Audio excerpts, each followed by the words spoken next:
जो 251 house holds का dengue की जानकारी मिलने पर जो गृह सर्वेक्षण के लिए टीम्स गई तो 251 घरों का सर्वेक्षण किया गया और पाया गया कि 41 ऐसे पेशेंट्स हैं जो सस्पेक्टेड क्योर्ड हैं, यानी कि उनको डेंगू हुआ और होने के बाद वो अब ठीक भी हो गए हैं। ऐसे 41 केसेस हैं। इसके अलावा 56 केसेस हैं जो आज के दिन में पॉजिटिव हैं, डेंगू पॉजिटिव माना जा रहा है। इस मौके का फ़ायदा उठाते हुए कई ऐसी जांच एजेंसियां भी हैं जो प्लेटलेट काउंट कम दिखाकर लोगों के बीच में एक भ्रम जैसी स्थिति भी पैदा कर रही है, क्योंकि क्रॉस चेकिंग में जब इसका होता है किसी दूसरे लैब से तो जो फिगर आ रहा है वो एकदम ही डायगोनली अपोजिट चला जा रहा था। यानी कहीं ना कहीं कुछ लैब्स जो हैं वो ऐसा प्रयास कर रही हैं कि लोगों के बीच में पैनिक क्रिएट करके इसका लाभ उठाया जाए। जो डॉक्टर्स हैं प्राइवेट में उनसे भी हम लोगों ने अनुरोध किया था पत्र लिखकर कि अगर उनके यहाँ कोई भी ऐसे मामले आते हैं जिसमें कि प्लेटलेट्स की कमी परिलक्षित हो रही है नॉर्मल लेवल से कम, तो वैसी परिस्थिति में उस लाइन लिस्ट हम लोग को उपलब्ध कराएं ताकि हमारी टीम्स उन घरों में जाकर बाकी सदस्यों की भी जांच कर सकें।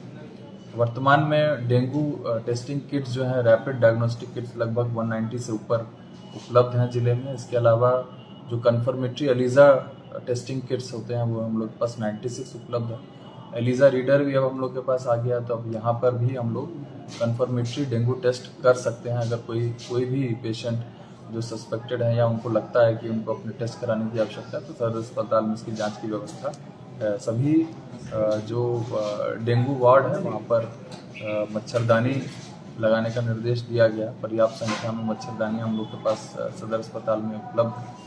कुछ शिकायतें एक दो दिन पहले हम लोग को मिली हैं जिसमें कि जो लैब टेक्नीशियंस हैं उनके द्वारा जो है जांच करने से मना कर दिया गया था तत्काल, और अगली तिथि का उनको आने के लिए कहा जा रहा था। उसका संज्ञान लेते हुए उन सभी लोगों पर जिनकी भी इसमें सहभागिता रही थी इस लापरवाही में, उन सब पर शो कॉज जो है डीएस के स्तर से किया गया है। हम लोग अपेक्षा करते हैं कि इस स्थिति में भी सुधार आना चाहिए। जो वार्ड्स हैं खासकर नगर परिषद के जो वार्ड्स हैं, चाहे वो गोगरी का हो या खगड़िया का वार्ड है, यहाँ पर सभी वार्डों में जो फॉगिंग कराई जा रही है। बहुत जगह जहाँ पर हम लोगों ने अभी तक फॉगिंग नहीं कराई है या जहाँ पर अछूता रह गया वार्ड, वहाँ पर लोगों से भी जानकारी हम लोग प्राप्त कर रहे हैं कि अगर कोई छूट रहा हो तो उसकी जानकारी हम लोग दें। अगर कोई वार्ड बहुत बड़ा है और पूरे वार्ड में अगर फॉगिंग नहीं हो पाई है, आंशिक रूप से हो पाई है, तो वैसे वार्डों में भी फॉगिंग करने का निर्देश हम लोगों ने दिया। सर अभी तक कितने लोगों को डेंगू से मौत हुई है खगड़िया में? देखिए सरकारी आंकड़ा जो है अभी तक 0 है, लेकिन हम लोग को सोशल मीडिया के माध्यम से 3 लोगों की मृत्यु की सूचना मिली है। जो एक की मृत्यु जिले में ही हुई है और 2 की मृत्यु यहाँ से बाहर पटना में इलाज के दौरान हुई है। हालांकि इस आंकड़े का कोई ऑफिशियल कंफर्मेशन ना तो हम लोग को पटना से या कहीं से प्राप्त है, लेकिन सोशल मीडिया में जरूर इस बात की चर्चा है। सर अभी तक एक्टिव केस टोटल कुल मिला के सर खगड़िया में 56 एक्टिव केसेस।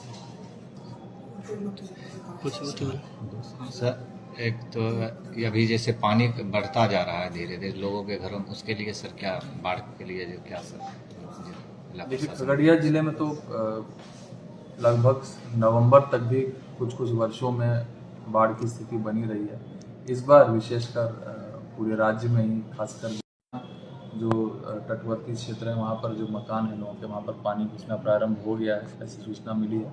हम लोगों ने सभी सीओज की कल बैठक भी बुलाई है इस दिशा में पूरे रिपोर्ट के साथ, और निश्चित रूप से जहाँ पर पुनः नाव चलाने की आवश्यकता होगी हम लोग नाव चलाएंगे, और अगर कोई फसल क्षति हुई तो उसका आकलन करते हुए बात करेंगे।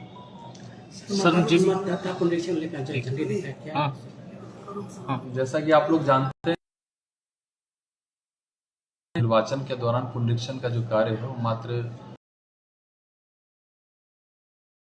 नवंबर में किया जाता था, अक्टूबर नवंबर वर्ष में एक बार। इसको अब विस्तारित करते हुए इसको वर्ष में 4 बार अब कर दिया गया कि वर्ष में 4 बार पुनरीक्षण का कार्य चल सकेगा। 7 नवंबर को प्रारूप प्रकाशन की तिथि निर्धारित है, लोकसभा चुनाव भी होने हैं। ऐसे में आप सबों के माध्यम से मेरा अनुरोध है कि आगामी चुनाव को ध्यान में रखते हुए और एक मतदान जैसे महत्वपूर्ण कार्य को देखते हुए अगर किसी का नाम छूट रहा है तो अपना नाम जुड़वा लें। जो 18 वर्ष की आयु प्राप्त कर रहे हैं वो भी अपना नाम जुड़वाने का प्रयास करें। जिला प्रशासन से जो भी सहयोग की अपेक्षा है वो रहेगी। सभी मतदान केंद्रों पर फॉर्म प्राप्त